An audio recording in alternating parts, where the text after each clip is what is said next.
ইমান ধুনীয়া কালাৰটো আহিছে। এয়া মোৰ ডিম আমলেট কাৰী ৰেডি। মই এটা বেলেগ বাচনলৈ উলিয়াই লওঁ।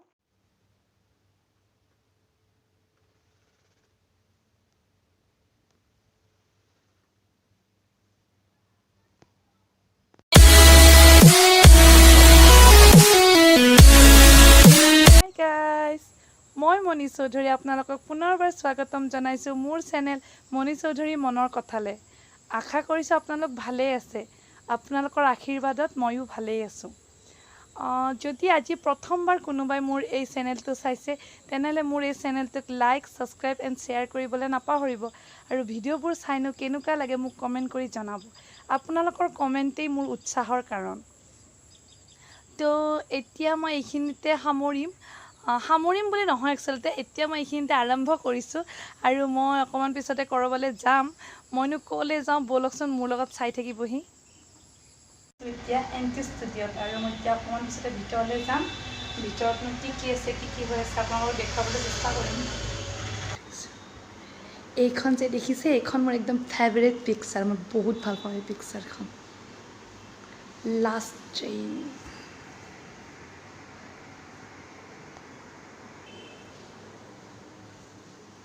পিকচাৰখনৰ ছাইডেৰে সোমাই আহি এইফালে এটা office room.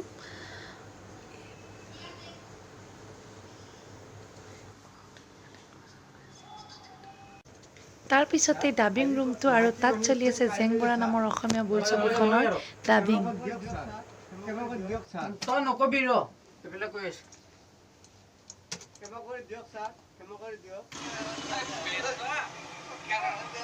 Oh my god! Oh my god! Oh my god! Oh my god! এয়া পলাশ একদম কামত ব্যস্ত। ডাবিঙত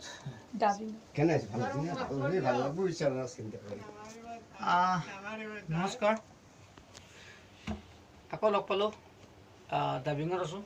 ৰিতেশ আমাৰ মেইন মানুহ কৰি আছে। আমাৰ চাইনিজ পিছফালে আছে। ডাবিং কি এই মাত্ৰ আহিছে। চাব কিবা এটা বেলেগ পাব। চলি আছে কামখিনি। এতিয়া মই আহিছোঁ ডাবিং ৰুমলৈ আৰু অকণমান ইয়াতে মোৰো ডাবিঙৰ কাম আছে, সেইখন মই কৰি লওঁ। তাৰপিছতে আপোনালোকক লগ পাই আছোঁ। এইবোৰ দেখিছে পিন্ধি উৰি ল'লোঁ। কামটো শেষ কৰি লওঁ বাৰুচোন দেই। কৰোণাৰ পিছত এইটো মোৰ প্ৰথম কাম অসমীয়া বোলছবি এখনৰ।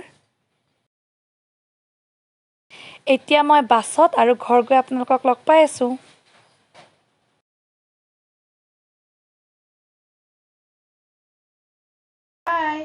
মোৰ পাকঘৰলৈ আপোনালোকক পুনৰবাৰ স্বাগতম জনাইছোঁ। আজি দিনটো মই ঘূৰি পাকি আহি এতিয়া ৰাতি মোটামুটি 9টা বাজিছে আৰু মই সদায় 9টা বজাত ৰান্ধিবলৈ আহোঁ। কিয়নো এওঁ অকণমান অফিচৰ পৰা আহোঁতে দেৰি হয় আৰু চব্জিবোৰ যদি বেছি ঠাণ্ডা হৈ যায় খাবলৈও বেয়া লাগে। তো মই সেইটো কাৰণে এনেকুৱা টাইমতে বনাওঁ। ইহঁতক অকণমান পঢ়াই শুনাই 9টামান বজাত বনাওঁ। 9:30মান বজাত হৈয়ে যায় মোৰ। বহুতো বিশেষ একো আৰু তেনেকুৱা হেৰিও নকৰোঁ। তো আজি মই বনাম বুলি ভাবিছোঁ ডিমৰ লগত এখন ৰেচিপি। কাৰণ একেধৰণে ডিমৰ ৰেচিপিটো খাই আমনি লাগি যায়। ডিমটো যদি আমি একেধৰণে খাই থাকোঁ ন, এই যে বইল কৰি বা আমলেট কৰি যদি আমি একেধৰণে খাই থাকোঁ তেতিয়াহ'লে আমাৰ একেটা সোৱাদে আমাৰ ভাল নালাগে। তো মই যেনেকৈ বনাওঁ মোৰ ইহঁতে বিশেষকৈ ন দুইটা বাচ্ছাই খুব ভাল পায় এনেকৈ বনালে। আৰু ময়ো ভাল পাওঁ কাৰণ আলুটো মই অলপ বেছি ভাল পাওঁ। সেইটো কাৰণে মই আজি বনাম আলুৰ লগত বনাম। কেনেকৈনো বনাওঁ মই আপোনালোকে চাই থাকিব আৰু মই বনোৱা ধৰণে যদি ভাল লাগে তেতিয়াহ'লে বনাই চাব আৰু খাই কেনেকুৱা পালে মোক কমেণ্ট কৰি জনাব। এইখিনিতে মই কওঁ যে যিবিলাকে মোৰ চেনেলটো ছাবস্ক্ৰাইব কৰি থৈছে তেওঁলোকলৈ মই অশেষ ধন্যবাদ জনাইছোঁ।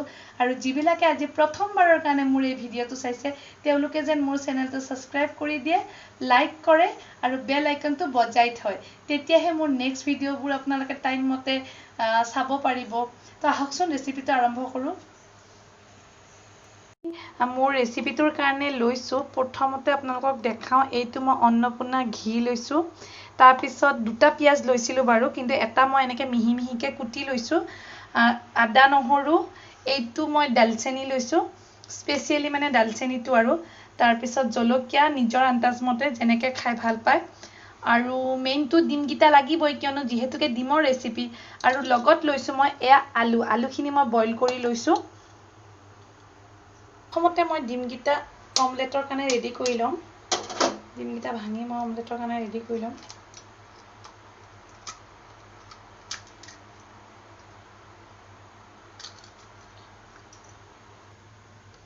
ডিমকিটা ভাঙি ললো এতিয়া মই তাত অকমান নিমখ দি দিম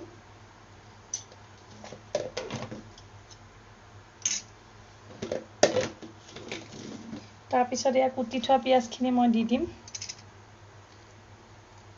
কেইটামান জলকীয়া অকমান মিহি মিহিকে কুটি দিম যেনেকৈ আমি অমলেটৰ কাৰণে লওঁ তেনেকৈ মই প্ৰথম অমলেটৰ যোগাৰ কৰি লম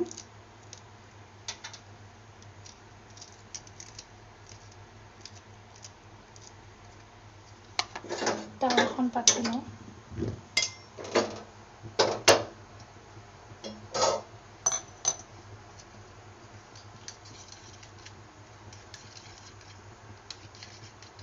মই ডিম অমলেট বনালে না অমলেটত হালধি নিদিওঁ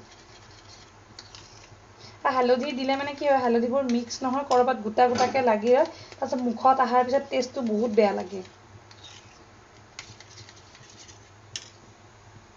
মোৰ এয়া তাৱাখন গৰম হৈ গ'ল ইয়াত মই অমলেটৰ কাৰণে তেল দিলোঁ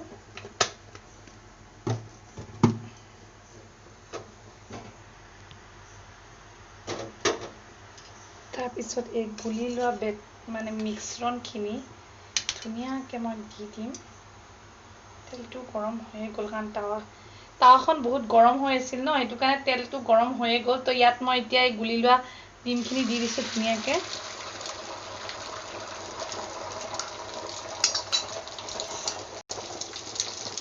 অকমান বহলাই দিওঁ ডাঙৰ হওক আৰু 2 ছেকেণ্ডৰ কাৰণে মই ঢাকনিখন দি দিম এতিয়া মই ঢাকনিখন আঁতৰাই চাওঁ ধুনীয়াকৈ ফুলি আহিছে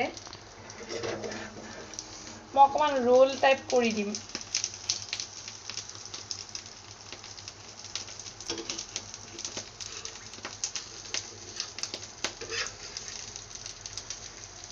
ৰোল টাইপ বনাই দিলোঁ পাফি হৈছে পুৰা মানে ফুলি আহিছে আৰু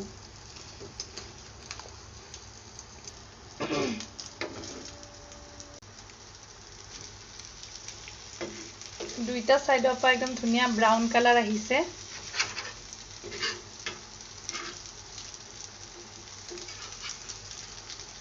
আমলেট হওঁতেতো ইনেও বহুত টাইম নালাগে গেছৰ ফ্লেমটো কমাই থোৱা আছিল এতিয়া মই অকমান বঢ়াই দি কিনে এটা মানে আৰু অকমান ব্ৰাউন কালাৰ আহালৈকে অমলেটখন ভাজিম খিনি মই নমাই থম তই মই কাৰীৰ কাৰণে যিখিনি যোগাৰ কৰি থৈছো সেইখিনি মই এতিয়া ৰেডি কৰিম এয়া মই তাৱাখনতে আঁতৰাই থলো আৰু ঢাকনিখন দি থৈ দিওঁ বাৰু আজি মই তেল নিদু সদায় মই ৰাইচ ব্ৰেন অইলে দিওঁ কিন্তু আজি মই বনাম এয়া ঘি আৰু ঘি দি বনালে আলুৰ সবজি বহুত টেষ্টি লাগে তো মই 2 চামুচ জোখৰ ইয়াত মই ঘি দি দিম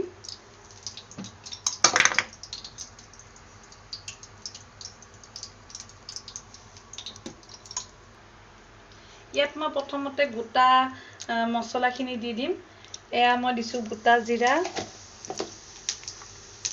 দালচেনি আৰু শুকান জলকীয়া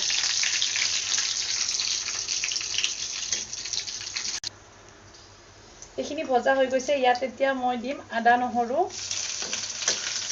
আৰু একেলগতে মই কুটি থোৱা পিয়াজখিনিও দি দিম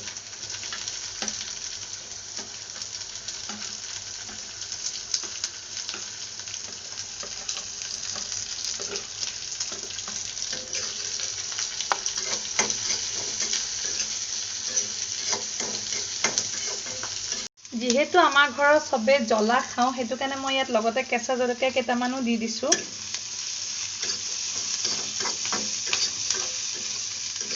পিয়াজখিনি মোটামুটি ভজা গৈছে ঘিউত ভজা কাৰণে মানে সেই তেলত ভাজিলে যেটো কালাৰ আহে সেই টাইপৰ কালাৰটো আহা নাই আৰু আমি বহুতে ভাবো ন যে ঘিউ খালে বেয়া বা শকত হয়, কিন্তু নহয়, ঘিউ খালে শকত নহয়। কিয়নো তেলটো যেনেকে বডিত মানে জমা হয়, এই ঘিউটোৱে বডিত জমা নহয়। আৰু এতিয়া যিহেতুকে লাহে লাহে অকণমান ঠাণ্ডা পৰিবলৈ আৰম্ভ কৰিছে, এইটো খোৱাটো ভালহে। ইয়াত মই চাহ চামুচৰ জোখেৰে আধা চামুচ জালুকৰ গুড়ি দি দিছোঁ, আৰু লগত মই গৰম মছলাখিনিও দিয়ে দিম। এয়া মই গৰম মছলা এচামুচ দি দিছোঁ।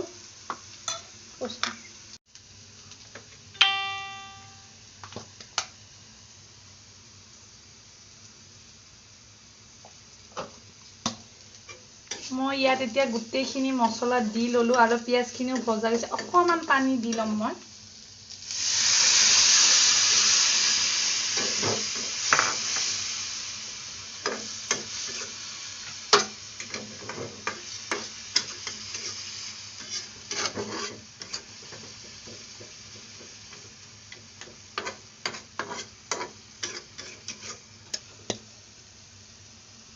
এতিয়া ইয়াত মই আলুখিনি এনেকৈ অকণমান ভাঙি লৈছোঁ কুকাৰৰ পৰা উলিয়াই পিনে, আৰু এইখিনি ইয়াত দি দিম।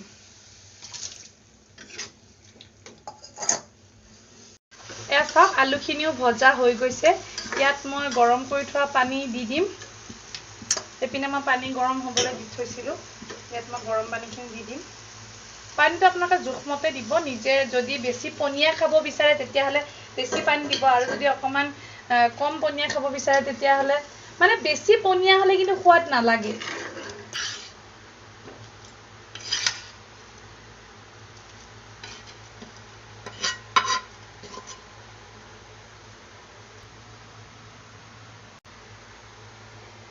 এতিয়া অকণমান সময় উতলিবলৈ দিওঁ। এনেকৈ ডিমৰ তৰকাৰীখন খাবলৈ বহুত সোৱাদ হয়, আপোনালোকে বনাই খাই চাবচোন।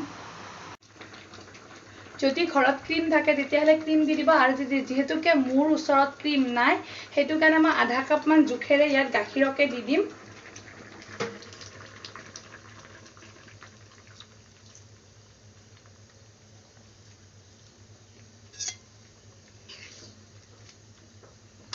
ইমান ধুনীয়া কালাৰটো আহিছে। এয়া মোৰ ডিম আমলেট কাৰী ৰেডি। মই এটা বেলেগ বাচনলৈ উলিয়াই লওঁ।